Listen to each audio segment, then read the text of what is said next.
Sa gitna ng kaguluhan, sino ang makakakain at sino ang makakawala? Sa mababaw na tubig, nagkaroon ng party ang mga mandaragit. Ang pating at trevally, nagkampihan para sa tanghalian. Ang mga pating na parang bodybuilder, malalaki, malakas pero hindi kasing bilis o liksi tulad ng trevally. Para silang nakabupay sa dagat pero puro hardyheads ang pagkain. Ang mga hardyheads naman maliliit na isda pero sobrang alerto, parang ninja kapag may panganib.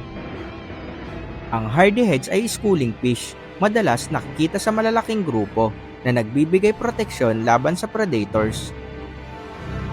Nagkaroon ng exclusive team-up talaga ang pating at trevally.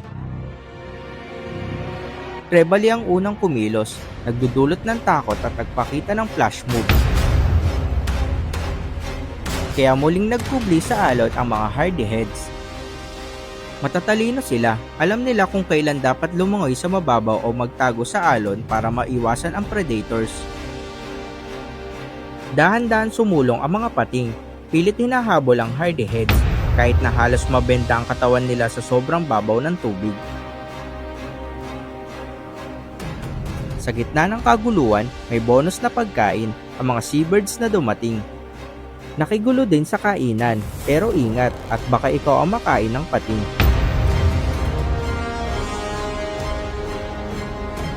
Huli dito, huli doon talaga. Halos pagod na ang pating kakahuli ng makakain niya.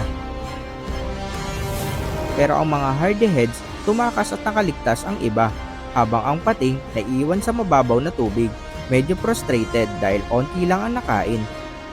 Kung gusto mo pa ng ganitong content tungkol sa mga hayop, i-follow mo na ako at like and share mo na din ang mga video natin.